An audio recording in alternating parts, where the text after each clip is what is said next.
Hey guys, and welcome to my top 10 favorite Dota 2 heroes. This list is my personal favorites, so you undoubtedly will disagree with some or all of my choices, as is normal with all human beings.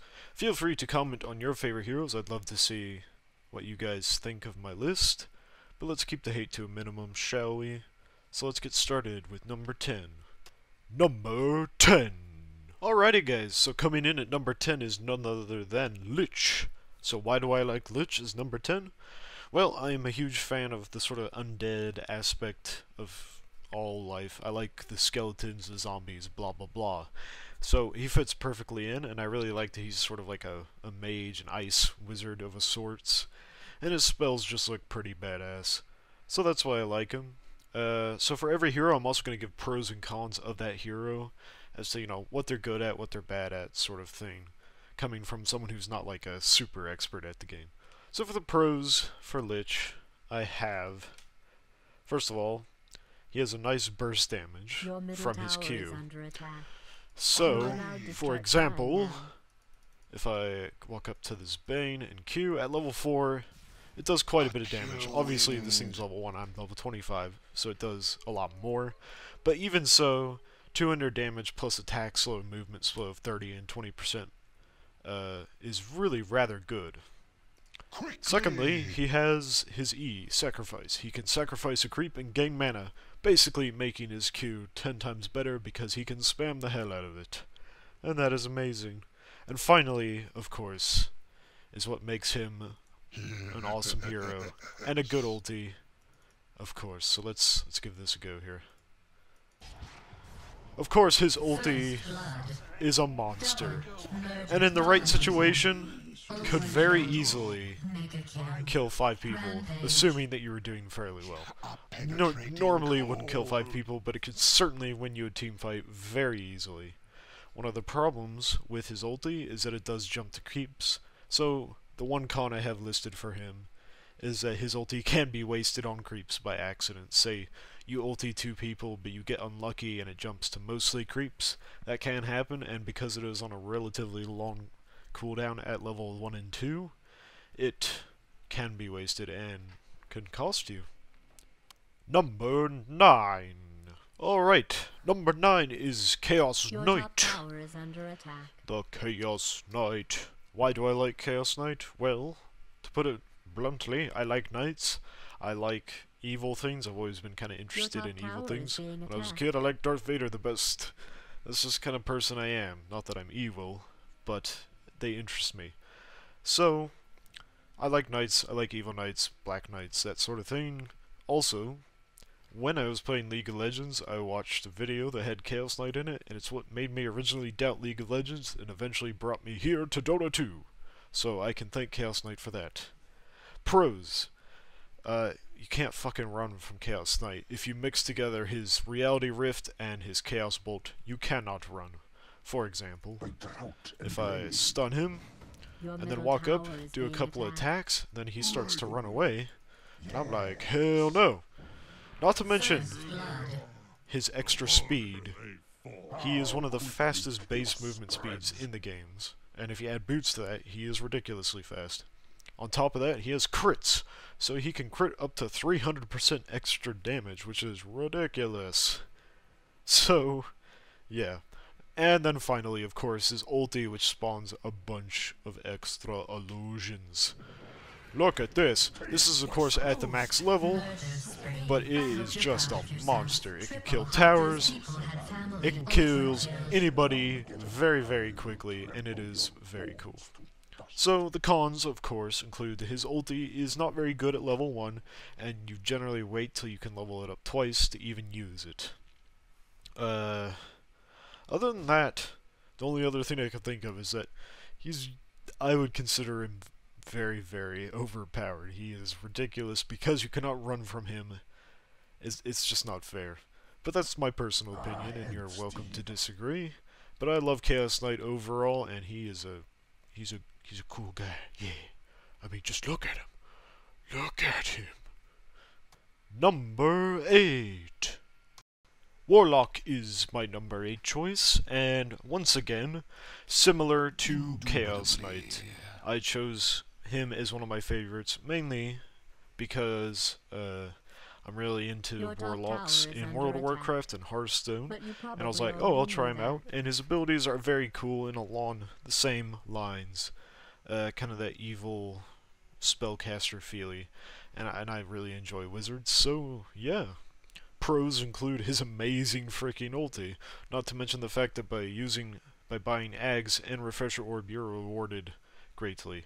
The Ags gives you an extra golem which just looks awesome, and a Refresher can get you 4 golems. So, on top of that, you have your W. Your W at level 4 does about a salve's worth of damage or healing, which is amazing, and for 150 mana it's not too bad.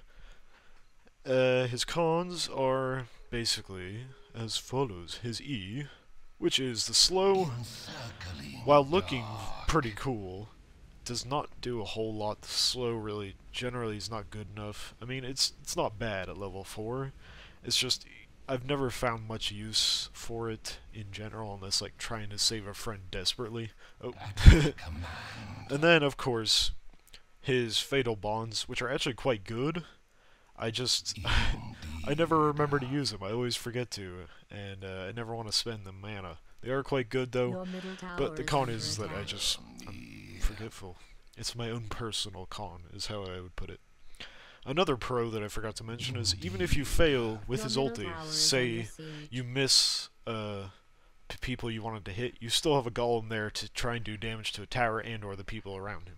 So all in all, pretty good. So now, what I've always wanted to do, but never successfully done, right? Here we go. I'm gonna do this. Oh! Oh! So this is the kind of potential you can get. 4 golems. And just cause I can, right? Yeah! Yeah! So many golems! To war, gentlemen! To war! Number 7. Alright, so my number 7 choice is Antimage. Now, Antimage I chose because from a young age, I always really enjoyed purple as a color. I thought it was a cool color. Turns out it was a gay color, but I still like it as a color. I always considered it the royal color, like normal people who aren't faggots. But anyway, that's the main reason I started playing Antimage, and I really enjoy him. He's a lot of fun. His pros include a good escape. Look at this blink. You can't catch the Anti-Mage. Probably one of the few people who can escape Chaos Knight. Oh god, no, don't attack them. His ulti is freaking amazing. As you can see here. Okay, it didn't do any damage. Okay, well, I'll just show you the animation. So this is the animation. It's kind of doing damage now. Onward. Basically how it works is, if you don't know, it's based on how much mana you are missing, you take damage. Now what his Q does is it steals mana, therefore providing good synergy with his ulti, and altogether a good hero all around. This also makes it very easy to farm, especially range creep, but it's very easy to farm with him. Even a noob can do it. His cons include that he is essentially he's a very easy hero to play. Borderline OP if not there. He can run away so easily you can't catch him. That and he farms so well that he can become unstoppable very quickly. But a con that refers more to the actual gameplay is that if he does get stun locked, he can be shut down very easily, especially early game. If he doesn't get his farm, he can get into trouble. So yeah, let's see if I can kill these guys with this ulti. Hiya! Okay, here we go. Yeah! Die! Double kill. Dominating. Hello! Boom. So yeah, he's a fun hero to play. Number 6! Coming in at number 6 is, of course, Slark! Now, I picked Slark in the beginning because I am a fan of fish. I think aquatic life is very cool. It's one of my kind of interests of assault. Always wanted fish. Had goldfish as a child, and I feel they died quickly. So I never said I was good at raising fish, but I do like them. So his pros are basically he's a fucking monster. Whenever I play Slark, I'm gonna do good, and I'm gonna wreck. It doesn't matter, because Slark is ridiculous. So basically, first we have his ulti, Shadow Dance. They actually have made it quite a lot less good than what it once was, but it's still pretty good. Basically, if the enemy cannot see you, you get massive amounts of extra speed. In other words, you move a lot faster. So, if I can... Here we go. See, now I'm moving faster, because it is a passive ulti. But on top of that, if you get into trouble in a fight, press R and go invisible. You can still attack and jump on people, but they can't hurt you, unless they have AoE spells and whatnot. It's altogether a very good spell, and it used to be on like a 15-second cooldown or something, but they increased it to 60, so it's a lot less good now. Essence Shift makes every attack he does do more damage over time, because he steals agility with every hit. Now, of course, here are his two abilities that just makes him what he is. And that is, of course, a jackass. Pounce and Dark Pact. So, Pounce locks someone in place, and they can't move. And they're stuck there. And then, if he presses Q, it just does tons of damage. And if you leap these together, along with your auto attack, you wreck. It is insane. Murder spree. Triple homicide. Not to mention that as soon as he kills everyone, he goes off screen and gets all his health back very quickly. So that is one of the cons of him. He is ridiculously overpowered and very easy to play. So, but he's a lot of fun to play, so there's your pro. Yeah, I don't know what else to say to Slark other than, fuck yeah, play him if you want to have fun. Number 5. Coming in at the halfway point, Juggernaut. Yes, indeed. Now, Juggernaut I like because, well, as a fan of kind of the whole Asian thing, samurais, knights, it's right up my alley, really. Not to mention, he has really cool abilities. Not to mention the cool armor sets you can get on the store that just look frickin' awesome. So anyway, pros include pretty much every single one of his abilities are fantastic. Blade Fury makes you magic immune and does shit tons of damage. Look at that, like, I'm not even doing the full duration. Full duration, along with Crystal Maiden's stun, can get you kills very easily level 1 and 2 range, which can set you up very easily for late game. Secondly, he has a heal. This thing is really good even at level 1. Yeah, it takes a lot of mana, but it's certainly worth it when you're in trouble. This thing can heal you through some of the most dangerous situations. His third ability is Blade Dance, giving him amazing critical strike chance, 35%, making it very likely that you will crit quite a bit for 200% damage. And finally, of course, is his ulti, which is fantastic. His cons include, well, he's easy to play. I wouldn't call him overpowered, but he is certainly very easy to play. But he's very, very fun, so it kind of counterbalances that. Other than that, his really only other problem I can think of is if he messes up his ulti and jumps to a bunch of creeps instead of heroes, it's on a very long cooldown and can completely screw you over in a fight. Also, he has a low mana pool, so he can only really do Blade Fury and his ulti, and that's pretty much it, at least at low levels. But anyway, his ulti is still amazing, especially with Ags. Which, I mean, just look at it. Not to mention how badass it looks. Flying around just stabbing people, it is quite amazing, if I do say so myself. Number 4. Coming in at number 4 is Necrolyte. Now, Necrolyte has been chosen for similar reasons to many of the other top 10 heroes. I'm a big fan of the whole undead sort of thing, so same title thing, but it's what first got me to play him, and he is a lot of fun for one very simple reason. His ulti is kind of a fuck you sort of thing. If you're getting annoyed in lane by someone who's harassing you a lot or just being a pain in the ass, get him down just a little bit low, ulti, Q, and as long as you have a nice laning partner, he's probably dead. And or, in say a team fight, he gets low, and he runs away, you're pissed at him, you go running into their team, ulti him, and leave. You probably recover enough health to survive. the enemy team, assuming that you're not feeding, of course. He's a very fun hero, and I do very well on him a lot. His ulti is just plain annoying. Also, he has amazing heal/burst in the form of Death Pulse. And of course, Heartstop Aurora is always annoying in the very beginning of the game. So, Q.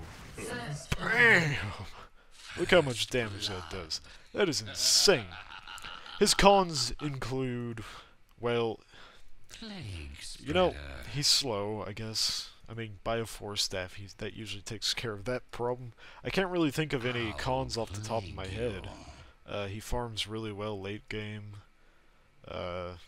Yeah. I think one problem with him is that if he doesn't get kills with his Reaper Scythe early on, he can be in a little bit of a trouble. But yeah, Reaper Scythe is pretty amazing. The animation for it is simply awesome, and it's a good kill stealer if you don't like your teammates. I mean, so yeah, the hero can be very trolly, but generally, it usually works out because he's just so good. Number 3! Number 3 is Windrunner. My reasoning for her is kind of interesting. Basically, I've been playing a lot of Dota 2, and over time I've gotten slightly burned out, and sometimes you don't feel like try-harding mode and playing the tough heroes, or the heroes that are a little bit more difficult. So, Windrunner I find very, very relaxing to play. I love to just go into the solo lane and spam my W and be generally annoying. Along with her amazing escapability and her W, she is very easy to play and very relaxing. So when I just don't feel like really going for it, she's my go-to girl. Now, if you combine her E with Force Staff and Phase Boots, almost no hero can chase you down. There are obviously certain ones that can stun lock you from off-screen, and you can't do anything about that. And of course, Bloodspeaker is my Windrunner, which is just so much fun. And it does a very good amount of damage, especially early game. Late game, not quite as good, but still very good at farming creeps, which is always good fun. So yeah. Cons about her, personally, I find that her mana can be a little bit of an issue early on, but once you take a little bit of time and buy a Sage's Mask or something, you're usually pretty good from there on out. Her ulti is not that good level 1, so you want to wait till it's upgraded to level 2 before you really start using it to focus down towers. And once you do that, well, you can kill towers very quickly, which is another great ability of Windrunner.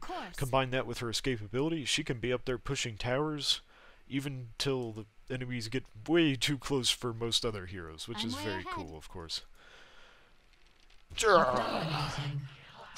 Not to mention, it can be very good at killing a very farmed carry on the enemy team. Say your team stuns him, and they're beating on him, not doing a lot of damage. Well, I can sit there in the background and just spam down my ulti, which is very good, and it does help a lot. So yeah, that's my number 3. Number 2! Coming in at number 2 is the mighty, the all-powerful Lycan. Not a lot of people like Lycan, but he is my number 2 favorite, simply because, well, I fucking love the idea of turning into a wolf. It's kind of a neat, interesting idea. Not to mention that when you turn into a wolf, you look frickin' awesome. Not to mention you can also summon 2 extra wolves, which is cool because I really like wolves as an animal.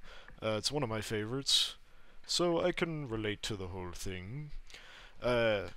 His W, Howl, is one of my favorite abilities in the game, simply because you can hear that howl all around the map, and it's just it just sounds so cool to me, and I know that's weird. Not to mention Feral Impulse giving a radius 900, a radius of 900, which gives extra attack speed and bonus damage, which is very, very cool.